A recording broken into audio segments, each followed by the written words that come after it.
Hello everybody and welcome to the second day of the VegFest UK online December 12th, 13th event. And today is the day, Sunday the 13th of December. We'll be looking at the subject of animal rights. So this is effectively an animal rights summit. We'll be having 6 sessions today, live, streamed live, available on the vegfest.co.uk website later on under the live streams in December if you want to visit or revisit, and we will be discussing a number of areas around the subject of animal rights. It's something often misunderstood, misused, and that's something we'll be shedding a bit of clarity on today, and in particular in our first session, which is a session looking at the work of Tom Regan, who was, in many respects, a sort of founder of the animal rights movement, I suppose. In some respects, we could explore that concept, but certainly helped articulate a lot of the philosophy and position of the animal rights position back in the 70s and 80s. And to do that, we are joined by 2 esteemed colleagues. First of all, I'd like to introduce Dr. Roger Yates. Some of you will be familiar with Dr. Roger Yates. Roger Yates is a founding member of the ALF, or active member of the ALF, I should say, in the 80s. Been vegan since the 70s, and as a sociologist, has done a number of very interesting series, blogs, talks, such like, including our series, And If You Know Your History, which is on our website, looking at the foundations of the vegan social movement in the 40s, 50s, 60s, and 70s. So, Roger, I know you're waiting in the wings. Roger, if you'd like to join us, thanks for joining us. I think you're in Dublin today, are you not, sir? I'm always in Dublin, Tim. Always in Dublin, except when you're not. But you are, at the moment, live, talking on the VegFest UK Summit series about animal rights. So Roger, what's going to be in what's in line for us today in this next hour or so? Well, I'm describing what we're doing for the next while, a kind of gentle introduction to Tom Regan. We've had a debate about the pronunciation of the surname. So Tom Regan is a very important person, as you've just mentioned, and so we want to just explore what it means when we say phrases like rights-based animal rights. That what would that mean? How would that, say, differentiate between rights and welfare? Those kind of ideas. So I think those things we'll probably tease out during the day, but probably this session in particular. And as I said, it's going to be quite nice and easy, nice and gentle. So we're not going to go into, we talk about the philosophy of animal rights, right? But we're not going to go into utilitarianism, deontology, anything like that. We're going to keep it on a kind of accessible level. That's the idea. At least that's what I'm trying to do. Absolutely, yeah. It's an introduction. This one, we will go further into these areas during the day. But we'll also be joined shortly by Nella Yatroukou from Athens in Greece shortly. But before that, Roger, I think you will be just going to do a couple of short videos and an introduction to Tom Regan and some of the ideas that we'll be talking about through the course of this session and later today. Yes, indeed. And so, hi, Earthlings. And so, yeah, I'm just going to give you a little kind of introduction. It's probably going to take about 10 minutes. It includes a couple of little clips from Tom Regan. And so Tom Regan was born in 1938 and died sadly in 2017.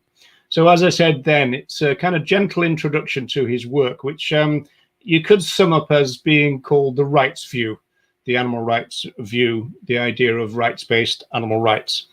Tom Regan wrote a groundbreaking text in 1983 called The Case for Animal Rights. And it was a groundbreaking work of philosophy, and it was designed to be the philosophical groundwork of the animal rights movement. Didn't quite turn out that way, so that in itself is a bit of a talking point. But if you've ever found yourself using a slogan like, "We don't want larger cages, we want empty cages," then essentially you're articulating the abolitionist animal rights view of Tom Regan. So Tom Regan argues that we cannot use other animals for any purpose. And regardless of whether that use is useful to us or gives us pleasure, for example, by eating other animals or any other kind of use that we might get from them, like, for example, regarding them as models in vivisection experiments.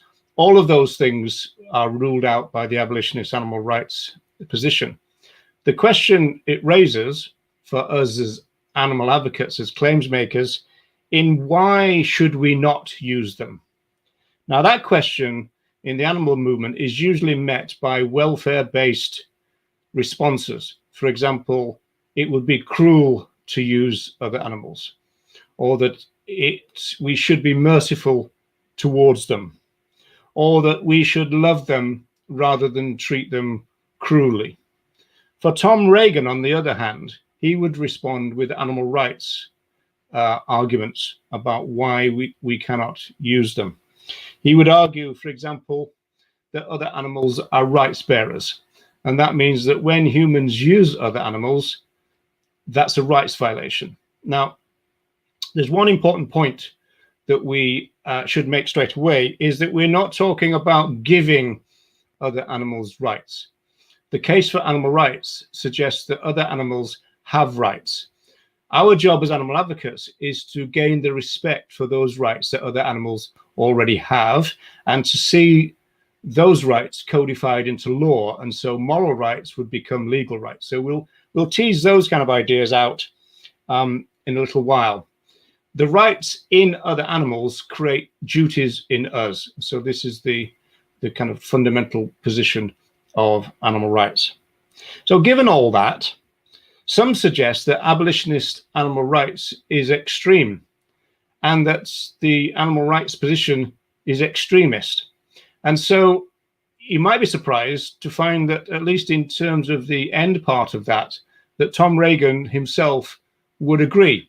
So here's a short video from 1988. It's not great quality, but it's from a speech which is still regarded by many people as the best animal rights speech ever given in the history of speech giving in our movement.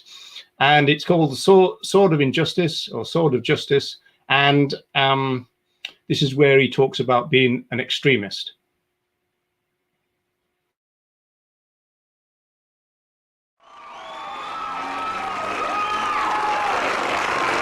The position we hold, the abolitionist position, often is said to be extreme. And those of us who hold it are said to be extremist. The unspoken suggestions are that extreme positions cannot be right and that extremists must be wrong.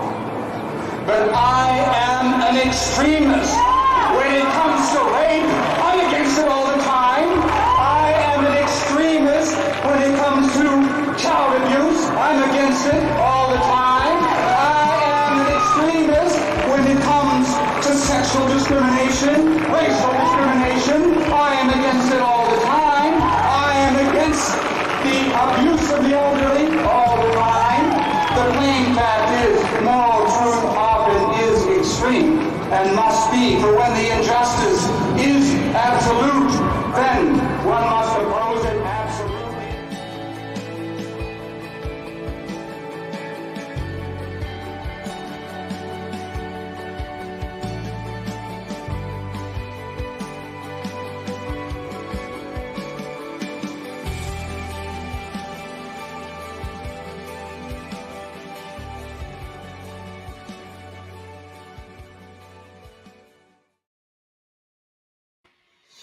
So I hope everybody had their lighters in the air at the end there to the music. But Regan, essentially, he's saying that abolitionists are opposed to oppression all the time. And it's a morally consistent view. And so if moral consistency is interpreted as extremism, then so be it. You know, if we take a morally consistent view, that's a good thing, not a bad thing. It's not purist. It's not taking the moral high ground. It's not being holier than thou. It's just been morally consistent. And so just before we bring in Nella and Tim comes back, I want to show another clip which was made by Jeremy Hess. And these are the words of Tom Regan and some images, not graphic. And this basically outlines some of the main ideas of Tom Regan's The Rights View. The philosophy of animal rights is on the side of reason, for it is not rational to discriminate arbitrarily, and discrimination against non-human animals is demonstrably arbitrary. The other animals humans eat, use in science, hunt, trap, and exploit in a variety of other ways have a life of their own that is of importance to them apart from their utility to us. They are not only in the world, they are aware of it and also of what happens to them. The philosophy of animal rights stands for, not against, justice. We are not to violate the rights of the few so that the many might benefit. This philosophy, therefore, is a philosophy of peace, but it is a philosophy that extends the demand for peace beyond the boundaries of our species. To stand truly for peace is to stand firmly against their ruthless exploitation.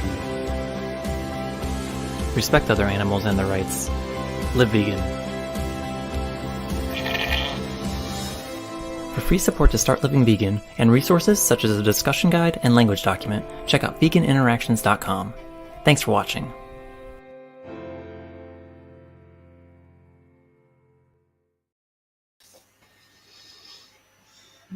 Yay! Hello. Hello, we're all back. So, Tim, where do we go from now? You're the boss. Sure, I've just been sort of, sat there in awe of Tom's words. There's something about Tom and his words and his it's just so very, very deep and very moving, and it reminds me of the work and the commitment and dedication that's gone in over the years, and also the sacrifices. And I agree with that, and especially that line that I hope people picked out, which is a kind of common phrase from Regan, which is that other animals are kind of in the world and that they're aware of the world and they're aware of themselves. In other words, they're self-conscious, they're sentient. But also what happens to them matters to them. These were standard Regan phrases, which, as you say, are very powerful if you just look at them as kind of oratory, I suppose. Absolutely, and Nella, I know that Tom Regan's been a big influence on your own life and advocacy. Tom Regan actually changed my advocacy completely, because when I started advocating for other animals, although I saw myself as an abolitionist and I would consider other animals individuals with inherent rights, I would also use all this "don't be cruel, be kind, stop animal abuse" narrative, which is very prominent in the movement. And although this is paradoxical, is not surprising given the culture new advocates are introduced to. But then I stumbled upon one of Tom Regan's speeches, and I was amazed by his passion and by his irrefutable arguments. So I watched every speech and interview of Tom Regan I could find, and then I decided to look further into his theory and read the case for animal rights. And this changed everything for me. You mean this, do you, Nella? Oh, yes, I mean this. So, the Bible. No, we shouldn't call it that. Animal Liberation has got that title, apparently. But there you go. I saw the Tom Regan clips that I saw was the Gay Burns show, which I think I discovered through you, Roger, about 5 years ago. And Tom Regan is on an Irish TV show, interviewed at length. And, there was a real calmness and humbleness about Tom Regan. There's a real gentle but clear. And I think it was the clarity that attracted me about Tom, is that somebody who could talk about these issues of incredible weight and seriousness, but to somehow strike home on an emotional basis without having to use emotional words and, you know, big drama. Just talk clearly, and particularly that speech that you've just included there, Roger, which I famously paraphrased once and completely messed up during a talk, explaining the differences between plant-based diets and ethical veganism. And I just remember saying all of that, but getting it completely wrong, but getting the idea over that basically to stand against oppression and injustice and to do so consistently, you know, it is an extreme position. And that in itself is enough. The position is enough. It doesn't need a big drama around it, if you like. It just needs the clarity. It's the clarity that struck me. So I think that's what I took from Tom Regan is that clarity, you know, and that simple basis that animals are not ours to use, and especially distinctly from treatment. It's not about how we treat animals. It's the fact that we use them. And that very clear distinction is the basis of my understanding of the case for animal rights. Animals are not ours to use, even if we treat them very well. Yeah, it's interesting, those points, because they bring up a whole series of things. For example, we are born into a deeply speciesist society in which we're told that non-cruel use is not only feasible, it's common. And so everyone's looking for that humane use of other animals. And ironically, you see strands of that in the vegan community. You know, what about backyard hens? What about riding on the backs of horses? What about guide dogs? You know, seeing eye dogs for North Americans. You know, so there's the socialization that we've experienced is very powerful, and it still does kind of creep into the advocacy of the animal protection movement or the animal advocacy movement. The show you mentioned is called The Late Late Show. If people go to my YouTube channel, you'll find a video. I think it's under a playlist called Vegan Since 1979, something like that. And it goes to that. And that show is famous for having Gay Byrne as the presenter, but on this occasion, it's someone called Pat Kenny. And the interesting thing about it is if you listen, the questions that the foremost philosopher of animal rights is presented with are absolutely pathetic. You know, like you know, a little bit of what you fancy does you good, and you know, an apple a day keeps the doctor away.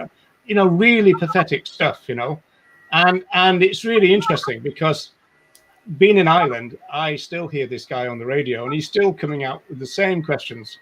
You know, years and years later, after talking to the foremost philosopher of our movement, and so we do have a big job of getting the rights view over, and it is clear and it is rational, and but it is passionate too. I mean, Regan talked about a kind of a disciplined passion, and so he didn't reject emotion. There's been some critiques of Regan that say that, you know, the male mind, you know, the cold, kind of rational, kind of patriarchal way of looking at things. But Regan actually, in the front of the 2004 version of the Case for Animal Rights, he was quite hurt by those accusations against him, because he said that I am passionate, and there is room for passion within our movement, but it should be disciplined passion.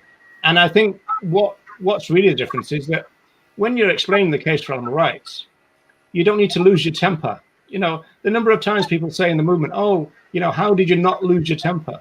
Well, Regan says that our job is to educate. You can't educate anybody if you lose your temper. In fact, Regan says, if you want people to listen to you, you talk to them. There's no point in shouting at them, because they won't listen to you if you shout at them. So it's just a kind of communication delivery on a very human level, I suppose. You know, if you feel confident about your advocacy And Tom Regan helped me with that. You don't get frustrated. You are able to deal with objections efficiently. So it's important to feel confidence on our arguments. And if we're going to be taken seriously as a social change movement, we must make serious claims and use serious arguments. And don't be cruel. It's not a serious one, to be honest. On the other hand, if you know how to explain why other animals cannot be excluded and should not be excluded from the moral community, and reading Regan, this becomes very clear.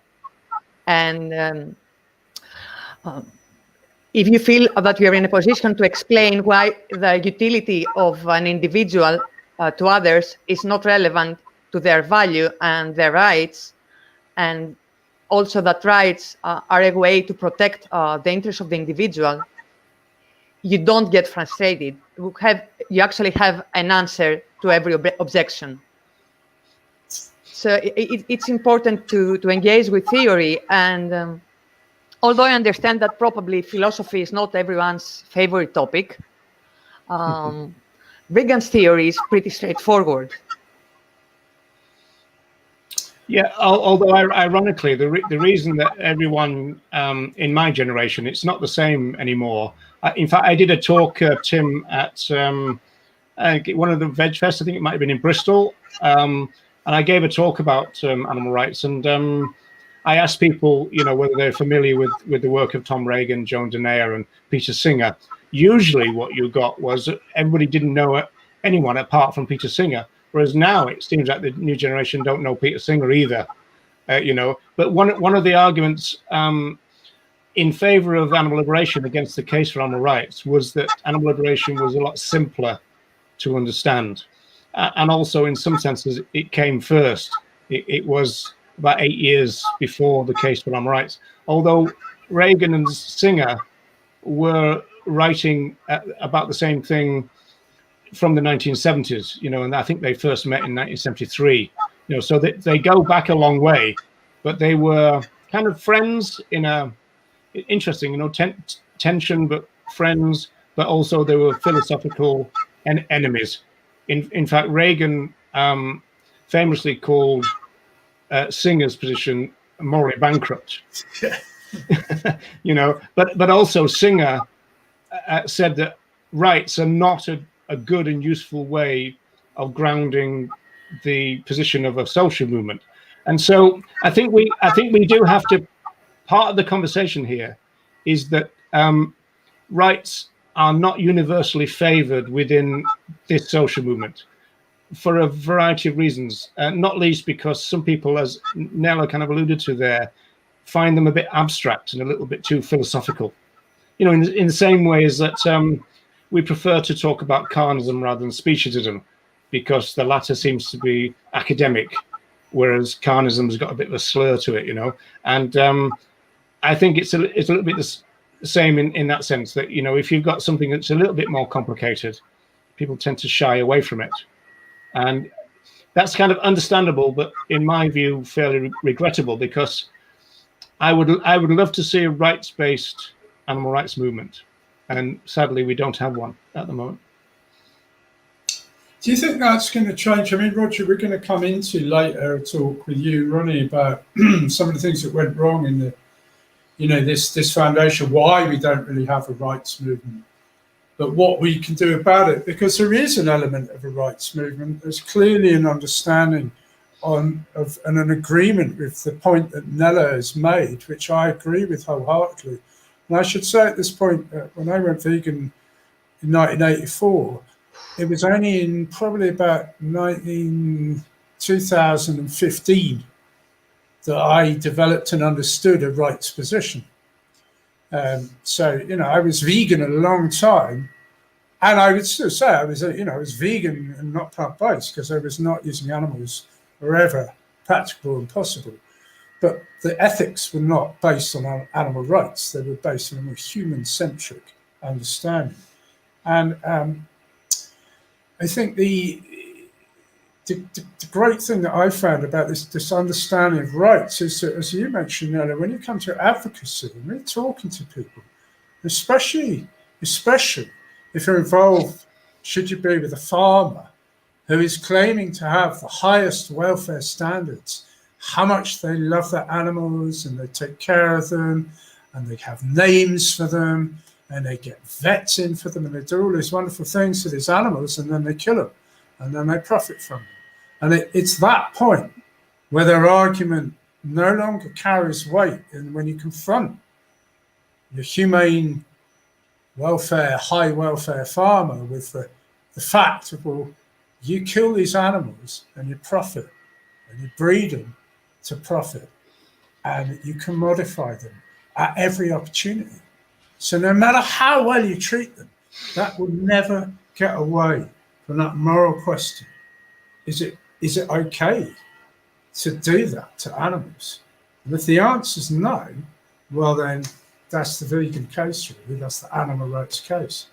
So I do think it's really important that we should put forward this clear line. And I think, Roger touching on the development, I think part of the problem, I would say possibly, is that animal rights has been, in a way, moved away from just that one, basically just talking about one right that animals already have.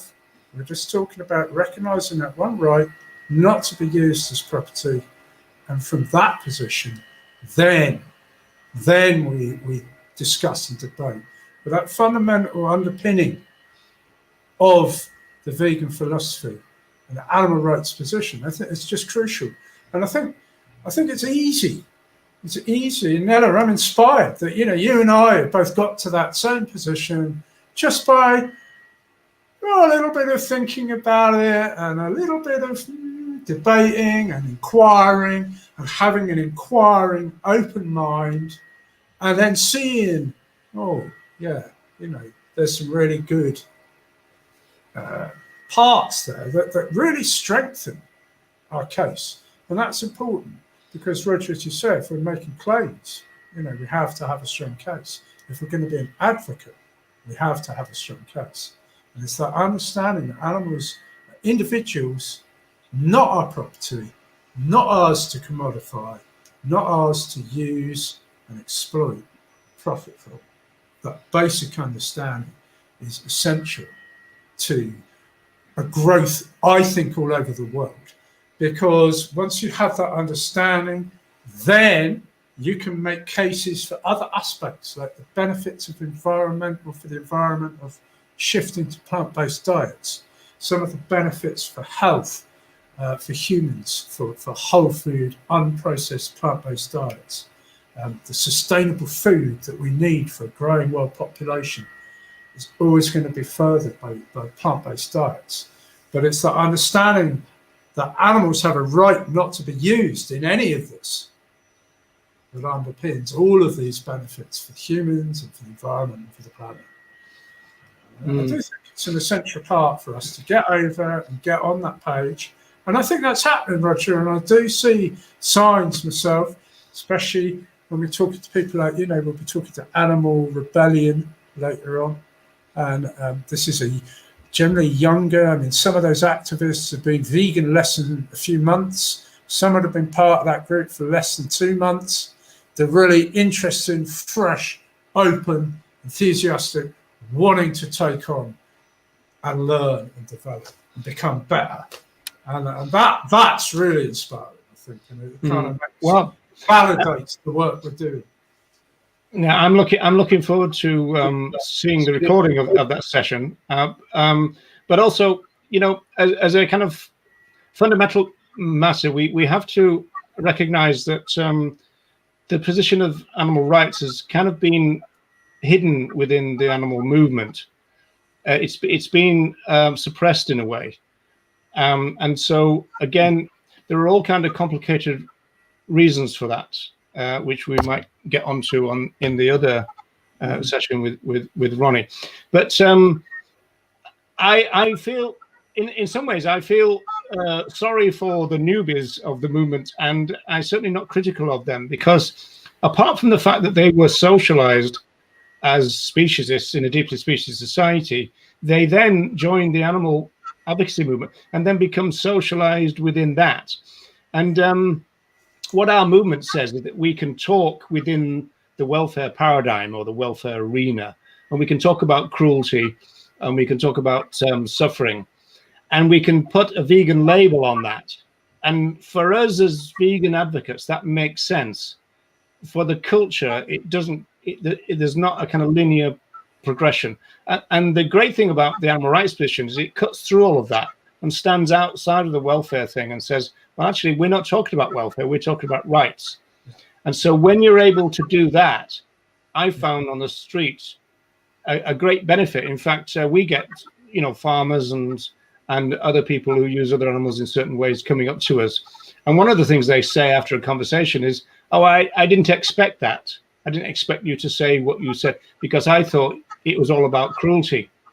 And now I kind of understand your position better. They don't necessarily agree with it, of course, but they can understand that because you're standing outside of their own understanding. If you say, don't be cruel, they're going to say, well, I agree with you, because everybody is against cruelty to other animals. There's hardly anybody, apart from a few people who would kind of boast about it and do horrible things for effect.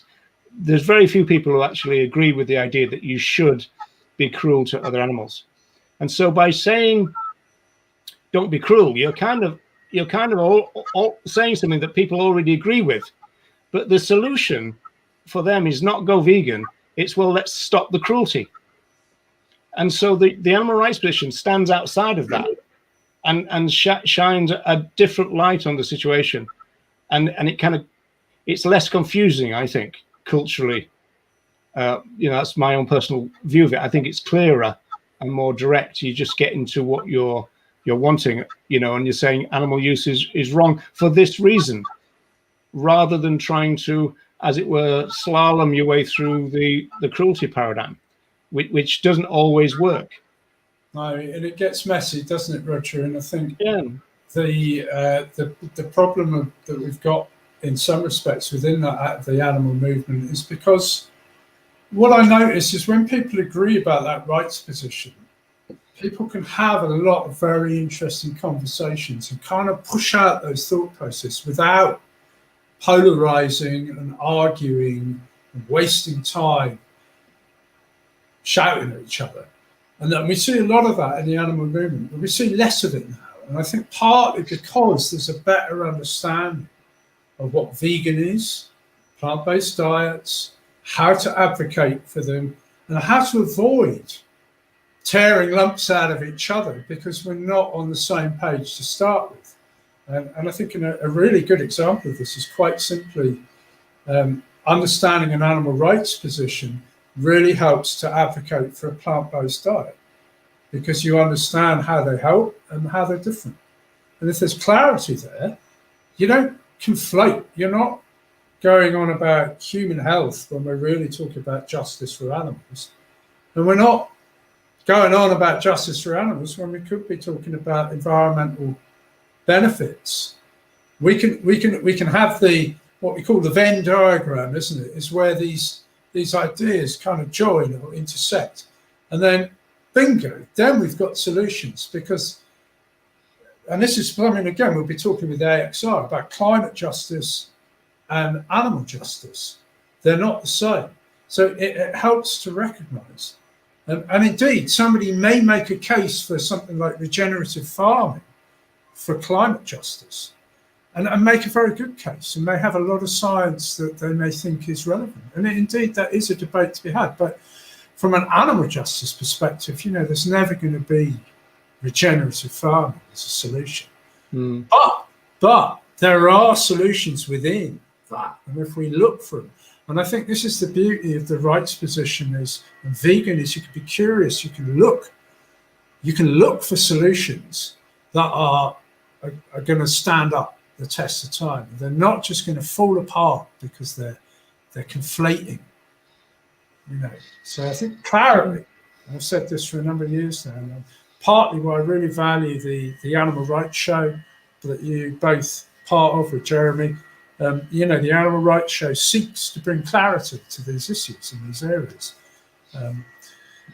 and you know, coming back into construction, it's a great start to just understand that difference between treatment, which, as you say, is something none of us we all agree you don't want to cruel to animals, but do we agree about using animals? That's the key question. We should be real clear about what the fundamental wrong is, and that is use and oppression of other animals. And in order to clear some of the confusion, I think we should be very careful with the language we use and be aware of the welfarist undertones. And this is something that new advocates do a lot. I know that I did a lot in the past. They don't differentiate between treatment and the moral issue, which is not treatment, it's the use of other animals. And that's what we have been trying to do with the animal rights show. Yeah, I'd say that. And going back to Tim's point as well, I mean, it's interesting to see how, you know, like that idea about sustainable farming, or what was it called, regenerative farming, how that would marry with an animal rights position. That might kind of struggle to kind of live with each other in a way. So the ongoing discourse there, it's a little bit like, because rights are about individuals, then it's always put animal rights in conflict with, say, conservation. And although, you know, obviously, when we think about conservation, we think about the habitat of individuals, not, you know, species in which we can, you know, judge in terms of valuable to the degree that they're endangered. Although, interestingly, Joan Denier makes a very good point, which is all other animals are endangered by just being on the same planet with human animals. But certainly that kind of discourse is going to be quite interesting, because there is going to be some fundamental kind of differences there, in the sense of you know, the farmers trying to think, well, you know, how can we do this in the right way for the environment? That's still going to involve rights violations from an animal rights point of view, isn't it? So, you know, how, you know, I mean, I presume your final session will explore those ideas, Tim. Yeah, a little bit. I mean, you know, part of it is to help people basically with this thing that, you know, as we mentioned, you know, Nella and I both found very useful, is to just understand this. It's like, oh, right, okay, is that it? It's like, yeah, that's it. It's like, oh, well, that really makes sense. It's like, yeah, that's fine. It makes a lot of sense, and it's pretty easy. It's not complicated. It's a straightforward principle. The individual. I mean, you know, as a vegan, I never saw animals as individuals until 5 years ago, and because of the speciesism within me, the deeply ingrained speciesism, I didn't even question it. And even when I was vegan and I decided not to use animals, I still hadn't really evaluated animals as individuals. And it's still quite hard when you think of a mass of earwigs, you know. Do you see all of these earwigs as individuals? And yet they're individual little animals that are existing and doing their thing. And yeah, you know, why not? That's their right to get on with their being an earwig, and we don't have to violate those rights, certainly not on purpose, or certainly not for some kind of pleasure or gain, maybe by accident, and in which case we are mindful of that, and we're always seeking ways of less harm, not more. And that to me is a really important principle of veganism, is that it's about doing the best you can with, you know, within the arena, the environment you are. And it's never going to be a perfect purist thing. It's about understanding, growing, and doing the best you can to minimize that negative impact that you're bound to make as you go through life. Well, come on, everybody! Be honest. Nobody thought this was going to go to earwig rights, which is an interesting one. In fact, I remember about 1983. There used to be a magazine called The Beast, which is still online. If you go to Talon.org, I think it is. That's online. And one of the letters in there was from the Fly Liberation Front, and of course, it it was kind of like a skip. But going back to the individual thing, that is a very fundamental part of Tom Regan's rights view. And what basically you say there is that each individual is the rights bearer, and what rights do in terms of protecting the individual is it puts a fence or a wall around each individual with a no trespass sign on it. And of course, you can invite somebody into your space, but if you don't do that, then if they come into your space, that's a rights violation. So again, an understanding of those kind of ideas would be very interesting. And if I may say so, I think it's we've kind of touched on moral and legal. I think it's also important when we talk about animal rights that we get an understanding that we're talking about negative rights rather than positive rights. Absolutely. And so negative rights, in fact, in my PhD, I argued that we share negative rights with other animals. And so our negative rights are our animal rights. In other words, the rights that we share with other animals. And these are protective rights, the rights that we don't want things to happen to us. We don't want to be tortured. We don't want to be placed into a painful situation. And we don't want oppression to be visited upon us. These are kind of protective negative rights. And in some senses, people call that basic rights. So before we can talk about non-basic rights, then we've got to cater for our basic rights, because we can't build non-basic rights, which you could call human rights, unless you've got the foundation in place. And so in that view, animal rights is actually quite a modest idea. It's quite an interesting thing to kind of explain this to people, in the sense that animal rights is only saying that other animals and certain other animals, and we're not quite sure where to draw the moral lines. And Tom Regan famously said, if you're going to draw moral lines, do it in pencil, because it's going to move. So other animals, are rights bearers, but it's exactly what that means is that we don't have the right to inflict pain on them. But we're not saying, again, famously from some of Reagan's speeches, we're not saying that other animals have the right to ballet lessons and this kind of idea. These are human rights, the rights that, as far as we know, are not appropriate to the lives of other animals. But we do know that there are basic ideas about sentience, about feeling pain, about wanting to escape from injurious positions that other animals do all the time.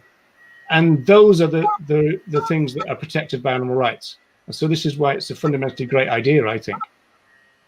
And the moment you see other animals as individuals with inherent moral rights or basic rights, reducitarianism or vegetarianism stop making sense. And then you realize that veganism is not an extreme position. It's a very reasonable one. Yeah, well, this is why veganism is now the moral baseline of the movement. And going just on touching on that issue, because obviously, you see this on Facebook a lot and social media a lot, is this idea that, vegetarians can often feel attacked by vegans. And really the position of the vegan movement right from the 1940s was that it did include a critique of vegetarianism, but that didn't involve an attack on vegetarians. Because, Donald Watson said that vegetarianism morally was a halfway house. It didn't quite cut it in the way that Nella is suggesting, because it's not really getting to where it wants to be. And in fact, that's what ex-vegetarians say all the time. One of the most frequent messages you see on social media is from people who were recently vegan and said, I was vegetarian for X amount of time, and I thought I was doing grand, and then I realized that I wasn't. I wasn't really doing it. And so that kind of relationship between those things are quite interesting. But as Nella says, the position of animal rights means that veganism is just the moral baseline. It's kind of what you do, obviously, in the same way as if you adhere to the idea of human rights. There are certain things that you do and there's certain things you don't do automatically because of that adherence to an idea. So, Roger, do you think, I mean, you talk about people who knew vegans and such like, and we talked about being vegan for a long time without really understanding animal rights. Do you think it's fair to say that you can be vegan without understanding animal rights? Or do you think you have to really, the whole idea really of being vegan is as distinct from following a plant-based lifestyle, or sustainable living, or healthy, or, environmentally friendly, sustainable? If you don't really get that rights position, and I think this is perhaps what I'm asking you a question, whether can you really be vegan without understanding it? In the same breath, is there a problem about people beating up other people for being vegan but not really understanding that rights issue? I suppose it's a double-loaded question. And can you be vegan without understanding a rights position? And, is that a problem if so? Well, some people would argue that it's quite possible. And in fact, one of your guests later in the day, Ronnie Lee, would probably suggest that. Also, people like eco-feminists, people like Carol Adams would suggest that you could quite easily come to a vegan solution without the recourse to rights-based philosophy. I tend to think that the idea of rights and the idea of veganism fit together very well. And I think that if you look at the history of our movement, Donald Watson came to understand that after a while, but it was really the writing of Leslie Cross that kind of clarified the philosophy. The historian for the Vegan Society says that, like Cross pointed out, several years after the society was created, that there was a definition of vegan diet, but there wasn't a definition of veganism. And so they set about coming up with one. And that's when they started thinking about what is the correct philosophy that goes with the idea of veganism. And that's when people like Cross said, well, we're not so much welfare, we're freedom fighters, we're on the side of the liberators, we're on the side of rights. Now, they express the idea of rights not in the way that Tom Regan would, but they did use the word, and they were trying to evolve that idea, because we're going back to a time when there was a deep kind of philosophical and cultural revolution within the vegan community, because they were trying to work out why humans were so violent, and their solution was veganism would elevate the moral status of humans. And Cross said that the idea of animal rights, or he used phrases like freedom and animal liberation as well, is very important, central to the idea of veganism. So for me, it's kind of all part and parcel and makes the most sense. But other people would argue that you can get to veganism in other ways. And then you've got the issue of, as you're kind of alluding to, it's I think a difficult movement issue, which is, well, you're not vegan, you're plant-based. Now that's a difficult discussion, I think, but I also think it's a valid one. But I think it's very difficult, because it's like an accusation. You're not quite vegan, you're plant-based. Nice. And you see that within the, when we think about celebrities, and also it's a kind of accusation that very quickly gets thrown around on social media, and that probably is not the best to do that, because it's just like not constructive. It doesn't help. I don't think it's helpful. People do, and I do agree. I do think you can be vegan without an animal rights position myself, and I think I was vegan for a long time without an animal rights position. But I think, as Nella's mentioned, it just helps. When you understand it, it's like a light bulb moment. I think it just brings the whole thing into, just makes a lot more sense. It makes it a lot more watertight. So I suppose my advice is, look, you can be, vegan is not owned by anyone. You can be vegan in whatever way you choose, but it helps to understand a position that has had a few definitions over time. And I mean, the one we use currently, the 1979 definition from the Vegan Society, which is basically just formed by their committee, who decided they needed to come up with a definition again, and that's the one that stuck. But it doesn't mean it's has to be or it's the only one. It's just, it's an ideas that have evolved. And so, and especially you mentioned, Leslie Cross and Donna Watson. And if you think about Arthur Ling, now Arthur Ling went pretty much vegan in 1926, 8 years old, before the word vegan existed, and almost before this whole idea of living without, any animal products had been sort of established. But of course, if you go right back to al-Mahari, living 1,000 years ago in Syria and writing about almost a vegan philosophical position, you can see these strands going right the way back through history. But I think it's fair to say that even now, there's not an established definition of understanding many respects. And I think partly, Roger and Nella, what I would say is one of the reasons people have conflated them is because of that weaponizing. And we may come to this in another session, but because that animal rights position has been weaponized and has been used to put down people on a plant-based diet or vegetarian and seemingly attack them, this is, I think, why there's been a reaction from within the movement, especially mainstream advocacy, to conflate plant-based diets and animal rights and veganism. It's like, it doesn't really matter about all that. Just have a veggie burger and, look, here's some vegetarian shoes. Lovely, you don't have to buy leather. It's just work it into our way. And I understand that. I have done a lot of that myself.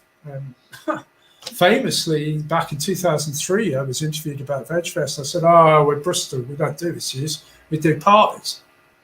We're really not interested in your animal rights. We're just having a party. Come along. Doesn't matter. Here you are. Veggie burger, pint, good music, sorted. That's it.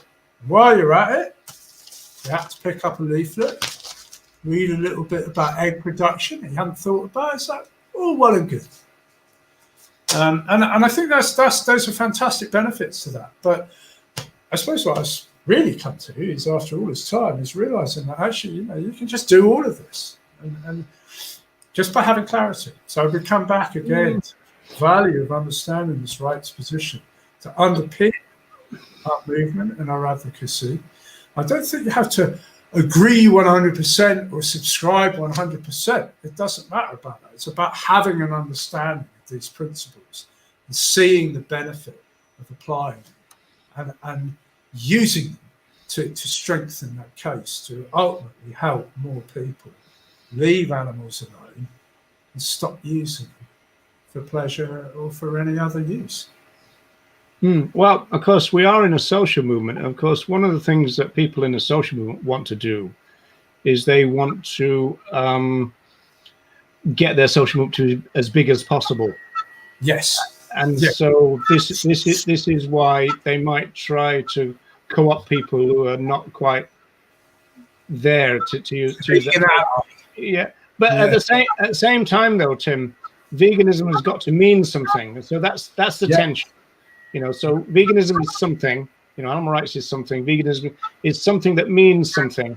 It's got a philosophical position based on justice, essentially. And that's exactly what Regan said in that clip, that animal rights is about peace and it's about justice. The exact same words as the pioneers of the vegan social movement. Yes. And so veganism means something.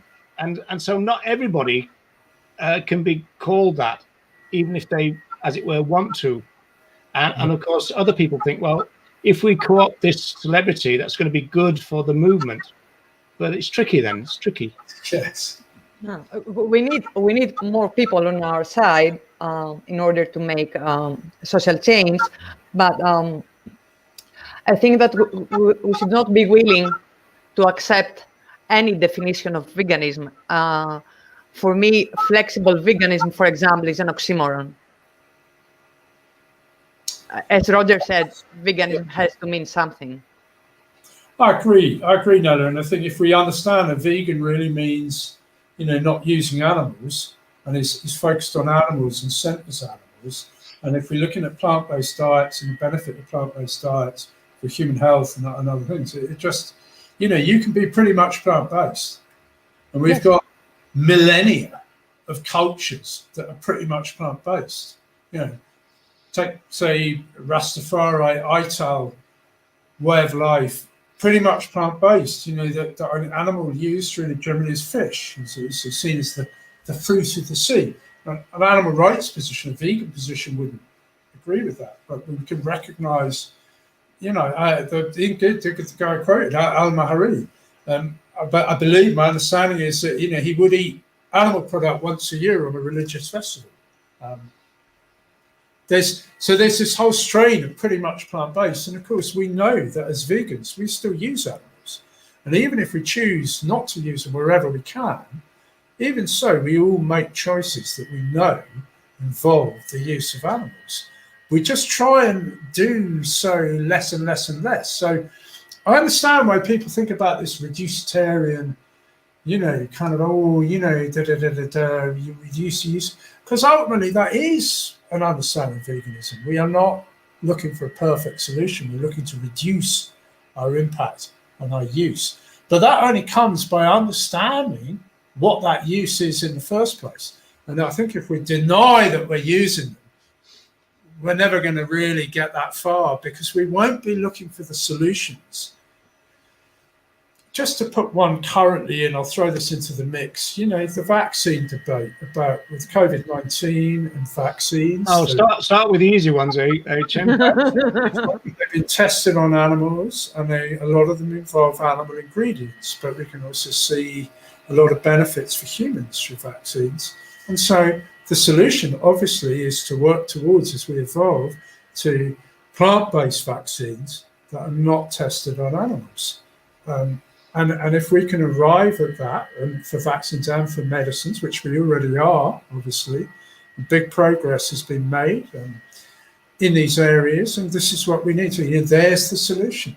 So yes, we can see the problem, and at the moment we haven't quite solved that, whereas with plant-based burgers everywhere, it's pretty much, yeah, that has in many respects been solved, because all over the world now is becoming a lot more accessible. But access to vegan medicines is very, very limited. It's an area that, but you know, unless we have this understanding to begin with, how are we ever really going to get there? It's just going to be a mess. So I think the idea of having a clear position and then going from there just makes a lot more sense, and especially for an animal rights movement that is not regulated, because unlike other social justice movements, the victims or the oppressed here, although they have a voice, it's not a voice that we're either able to understand or listen to or act upon. And so it comes to humans to articulate these positions on behalf of animals, whilst we learn to listen to animals and their voices and understand them. It's not hard. So clearly animals express a desire generally not to be used, not to be confined, not to be tortured, not to be killed, exploited, or, you know, but not always. And so it's up to us to try and articulate that position. So to me, this idea of understanding a basic principle doesn't have to be the be all and the end all. In a way, it's the start. It's the start of growing and understanding, becoming a better advocate for animals. And so I do see the rights position as of huge benefit to understand, and I also see it as very easy to translate. And I think that whatever culture you're in, you can understand that rights position, even if you're not advocating for it.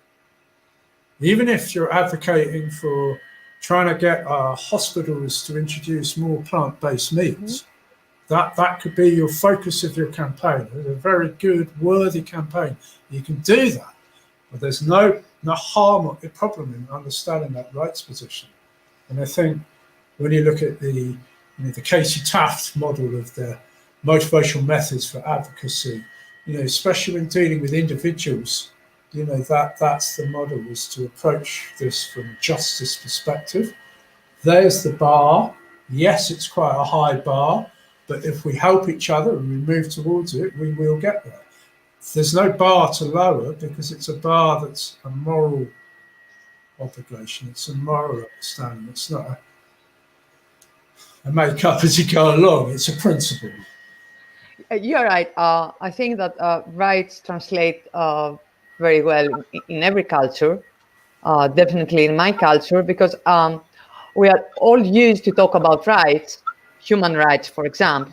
So we understand what basic rights are, and we're advocating for basic rights. So it's easy to translate this idea to animal rights, to carry this across the barrier of species. Yeah, well, I mean, going back to do that too, especially in Greece, which is a challenging culture for the use of animals. I know. Oh yes, because it's the use of animals is very integrated in our culture, in our traditions. So there is this problem too that people are resistant to deny their traditions. Yeah, yeah. Whereas, to be honest, where I live now, we're in Bristol, the West Country, we've had a pretty much plant-based culture, pretty strong for 50 years now. So, you know, when I walk out on my road, there's within 200 meters, there's 5 shops selling organic, vegan, lots of vegan fresh produce, lots of organic vegetables, and just great, because that culture now has evolved. Things like Glastonbury and all the hippie culture and the alternative culture from the 60s and 70s has had a strong home here. And so for Bristol and the West Country, vegan culture is becoming very normal now, very established. Plant-based culture has been well established for 50 years or so. And I think that's really important that we keep recognising but that we find common ground that translates easily. And I know when we did the Veg Fest Morocco talk in the summer with Sim Mohammed and his team, and this was translated into Arabic, into French, across the North African communities. And I got some feedback about how useful that was for advocates, especially people new to this, to have an understanding of the position, but then a green light to talk about areas that they felt they could have most impact in. And I think that's really important, is that we have to understand people, advocates, will all, gravitate to where they feel they can actually make a difference. We should support that. And even if that's not necessarily an abolitionist vegan perspective, that can come, And we could talk about that all day, Roger, indeed, about the new welfareism, the using a welfare campaign to get to a vegan position, which is, of course, a common strategy within the movement. But that's not for now. We're going to wrap up fairly soon here. Been talking for an hour, and I know we've got a long day. There's lots to talk about. But I don't know, Nella, if there's anything perhaps, or Roger, that you'd like to perhaps end with, or throw into the mix for some consideration. Just going to say to anyone that hasn't read Tom Regan yet, please do, and don't make the same mistake I did. Start with defending animal rights first, and then go to the case for animal rights. And also, if you're not feeling up to it, you can do other stuff like watching his videos, or get involved with the Animal Rights Show and explore several topics using the rights approach. It was very helpful to me, and I hope that it will be very helpful to others.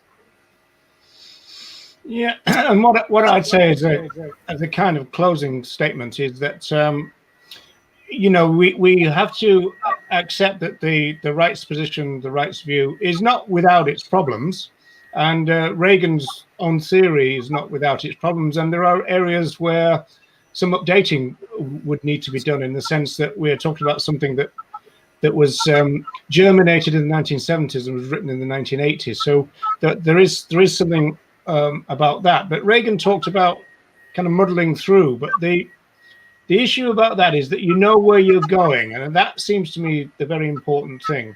And I find it gratifying, really, that a lot of people kind of say things like, I want to go vegan, and I'm kind of moving that way.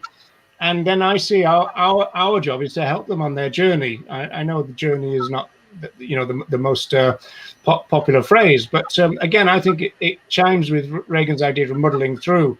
And Regan says, you learn this and you learn that and you learn the other, and eventually you look in the mirror and you've got a vegan animal rights person looking back at you, and you've kind of got there in the end.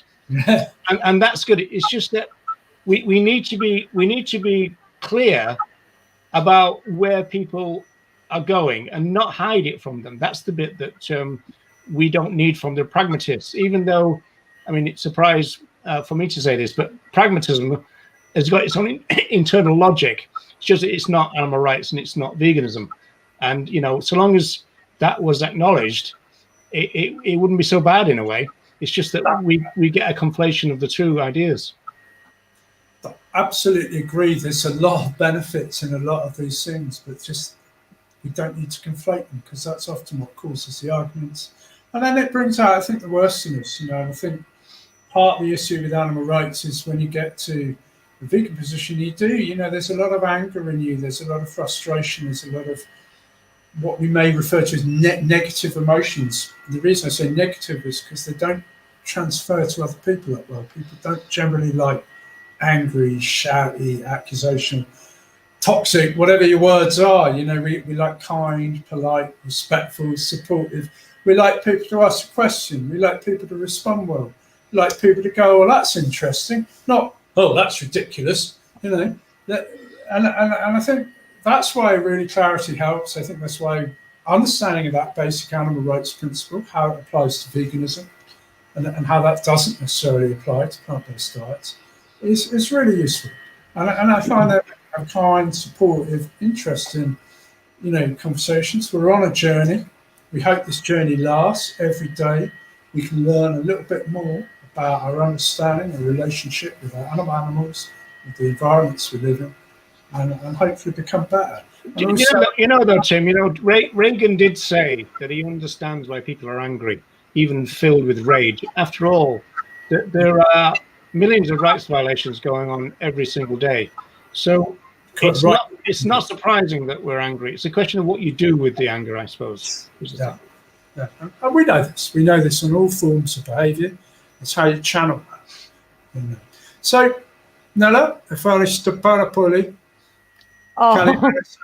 Daxi, and I'm not going to count to 20 in Greek to show off any further. But honestly, thank you very much for coming, and I'm sure you'll have some friends, colleagues in Greece watching. Thank you. And, do come and join the Animal Rights Show that Roger and Nella do every week with Jeremy. It's a really interesting show.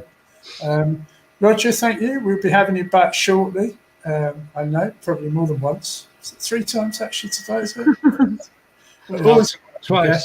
Twice. Thank you so much for having me. VegFest is legendary, and I was thrilled to be with you today. And I'm looking forward to all the wonderful sessions you have planned for the rest of the day. So that's great. I'll stay tuned. Okay. So Tim, do I have time to go and make another cup of tea before I'm back? Yeah, I'm going to have 11:30. I've got about 18 minutes, and then we've got Jay Brave and Judy Kazamajana on, which is going to be really interesting, because Jay's actually going to really question Geordie quite intensely, which is going to be interesting, and especially interesting about the Western perspective. Roger and I both have quite a sort of white Western man view on this, which is not surprising because we are white Western men. But, there is, I understand that we are looking at this a little bit of a lens through a Western perspective. And I think in the next talk, Jay and Judy will be expanding on that and broadening that discussion. So there are going to be some really interesting discussions, but thank you both of you for joining us and starting off with this introduction. It's been really useful, really valuable. Please do share, folks. And on that note, we should say goodbye, and we shall see you shortly. Thank you. Goodbye.